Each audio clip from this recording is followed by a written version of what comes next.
మెదడులో ఉండే 8600 కోట్ల న్యూరాన్ కణాలలో ఆత్మశక్తి అంటే ఏ మరియు జీన్స్ బుక్ అంటే బి కలిసే ఉంటాయని తెలుసుకున్నాం కదా. అంటే ఆత్మశక్తి 8600 కోట్ల చిన్న చిన్న బ్యాటరీలలోని విద్యుత్ శక్తిగా విభజించబడి ఉంది. అలాగే 8600 కోట్ల జీన్స్ పుస్తకాలు అంటే ప్రాథమిక మనసులు ఉన్నాయి.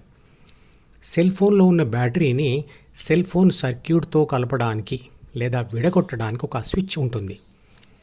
ఎలాగైతే సెల్ ఫోన్లో ఉన్న బ్యాటరీని సెల్ ఫోన్లోని సర్క్యూట్కు కనెక్ట్ చేయడానికి ఉన్న స్విచ్ను ఆన్ చేయగానే సెల్ ఫోన్ పనిచేయడం మొదలు పెడుతుందో, అలాగే న్యూరాన్ కణంలోని ఆత్మశక్తి ఆ కణంలోనే ఉన్న జీన్స్ పుస్తకమును చదవడం మొదలు పెట్టడంతోనే ఆ న్యూరాన్ కణం ఒక కంట్రోలర్ లాగా పనిచేయడం మొదలుపెడుతుంది. కానీ న్యూరాన్ కణంలో ఆత్మశక్తిని జీన్స్ పుస్తకముతో లేదా ప్రాథమిక మనసుతో కలపడానికి స్విచ్ అనేది లేదు. కానీ ధ్యాన సాధనతో ఆత్మశక్తిని జీన్స్ పుస్తకమును లేదా ప్రాథమిక మనసును చదవకుండా చేయగలం. ఉదాహరణకు మీరు చదువుతున్న పుస్తకమునకు మధ్య ఎలాంటి స్విచ్లు ఉండదు, కానీ మీకు అక్కడే మీరు ఉన్న చోటే ఒక ఆసక్తికరమైన సంఘటనను సృష్టించి మీ ధ్యాసను పుస్తకము నుండి దాని మీదకి మళ్లింప చేయవచ్చు. అందువలన మీ చేత ఆ పుస్తకము చదవబడదు. సి మరియు డి మరియు జి ఈ మూడు కలిసి ఉన్నది ద్వితీయ మనసు. ఇది న్యూరాన్ల మధ్య ఉండే స్థలాన్ని సైనాప్స్ వంతెనల రూపంలో ఆక్రమిస్తుంది. ఒకే రకమైన సమాచారం డికి పదే పదే వస్తూ ఉంటే దానిని స్వీకరించి ఏబీసీ ఒకే రకమైన అనుభవాలు పొందుతూ ఉంటే ఒకే రకమైన సూచనలు తయారు చేసి డికి పంపుతుంది. ఆ సూచనలు లేదా కోరికలు బలపడుతూ ఉంటాయి. ఏబీసీ డికి అలవాటు పడడం లేదా బానిస కావడం అంటే ఇదే.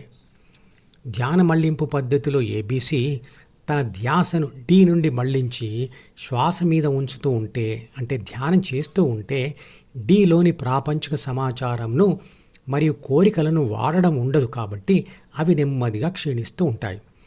అదే సమయంలో వాడబడుతున్న ధ్యాన కోరిక బలపడుతూ ఉంటుంది. ఈ విధంగా డిలోని ప్రాపంచిక సమాచారము మరియు కోరికలు బలమైన స్థాయి నుంచి కనిష్ట అంటే బలహీన స్థాయికి రావడమును 4 దశలుగా విభజించి వాటికి శూద్ర, వైశ్య, క్షత్రియ మరియు బ్రాహ్మణ దశలు అనే పేర్లు పెట్టారు భగవద్గీతలో. ఆ బ్రాహ్మణ దశ కూడా దాటిన స్థితియే స్థితప్రజ్ఞ. అదే ఏబీసీ డిని వదిలి హెచ్లో స్థిరపడిన స్థితి. ప్రాథమిక మనసులోని 3 బాధ్యతలు మరియు 6 గుణాలకు అనుగుణంగానే ద్వితీయ మనసులోని అహం మరియు జ్ఞాపకాల పుస్తకంలోని విషయాలు ఉంటాయి. ఒక ఉదాహరణ, 3 బాధ్యతలతో పాటు ప్రపంచానికి స్పందించే 6 గుణాలు కూడా ప్రాథమిక మనసులోనే ఉంటాయి. 6 గుణాలలో క్రోధం లేదా కోపం కూడా ఒకటి.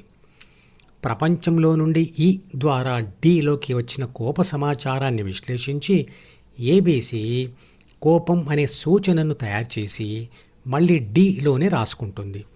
ఆ సూచన ప్రాథమిక మనసులోని క్రోధం అనే గుణంకు అనుగుణంగా ఉంటుంది.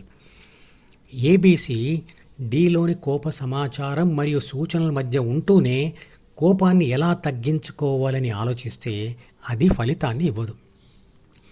డిలోంచి ముందు ఏబీసీ తాత్కాలికంగా బయటికి వచ్చి ఒక ప్రశాంత స్థలంలో నిలబడి లేదా న్యూట్రల్ పాయింట్ దగ్గర నిలబడి వెనక్కి తిరిగి డిని గమనిస్తేనే అది తనను అశాంతికి గురి చేస్తుంది అని అర్థమవుతుంది. కంటికి అతుక్కొని ఉన్న కాంటాక్ట్ లెన్స్ను పరిశీలించాలంటే దానిని కంటి నుండి దూరంగా పెట్టి చూడాలి కదా. ఆ రకంగా చేయడం అప్పటికప్పుడు సాధ్యమయ్యేది కాదు, కాబట్టి రోజు సాధన చేయాలి. మరో ఉదాహరణ, టాప్ గేర్లో వేగంగా నడుస్తున్న కారును టాప్ గేర్ నుండి డైరెక్ట్గా మరో గేర్లోకి మార్చడం కుదరదు. ముందు న్యూట్రల్ గేర్కు తెచ్చిన తర్వాతే ఇతర గేర్కు వెళ్ళగలం కదా. ఆ న్యూట్రల్ పాయింటే హృదయం. ధ్యానం అనేది గేర్లు మార్చే గేర్ రాడ్ అనుకోవచ్చు. మధుపదం యూట్యూబ్ ఛానల్లోని ప్రతి వీడియోకి ఒక నెంబర్ ఇవ్వబడింది. 1వ నెంబర్ వీడియో నుండి మొదలుపెట్టి వరుసగా చివరి వీడియో వరకు చూస్తేనే ధ్యాన శాస్త్రం సంపూర్ణంగా అర్థమవుతుంది.